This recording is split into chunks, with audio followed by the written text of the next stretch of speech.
Just to give a quick update of the other side of the garden, which we call the nice side of the garden, is coming along really well now. We've had a few disasters in that the lawnmower at the moment isn't working, so we've had to go for a fly mower instead, but it's done an okay job. Not as good as job as the sort of petrol mower, but it's all right. In terms of this side of the border, finally the sunflowers that me and Eric planted are flowering, so they're looking good, and the stuff in the greenhouse is doing really well. If I just come in here, we've got some really big peppers, which is great. This is the first year we've grown peppers, and we've got loads of tomatoes. Oh, Eric's just getting the hoe out. And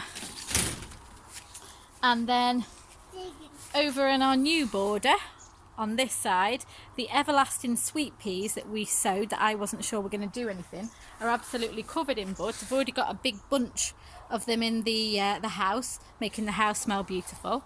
This is the blue rose that Pete got me for my birthday. It's lovely. It's called, I think it's called Blue for You, it's called. And the flowers are blue and they smell amazing. The hydrangea, still doing really well. Take that grass out there, we don't want that in there. Take it out from the base if I can. Eric's just hoeing out the weeds there. The grapevine's doing really, really well this year. Absolutely covered in grapes. And as you can see, some of them are ripening up. And the David Austin rose, which I sort of gave a hard trim back before, it's really, really flowering again really well. And they're the number of buds on it now, after I've taken a few flowers off to put in the house as well. The crocosmia, the lucifer's gone over, but the other crocosmia, the orange crocosmia, is now coming through really well. The daylilies have done amazing this year. Can't believe how many we've got.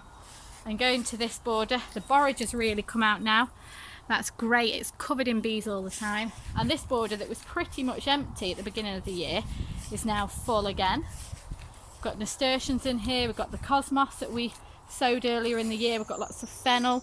The only thing I would say is, even though we went through that laborious task of pulling out all of the verbena in the soil, still quite a lot of it is self-seeded. But what I've done is, where there's too many clumped together, I've just taken it out so as to spread it out. And as you can see, I've kept some on here because the flowers are really, really good for pollinators.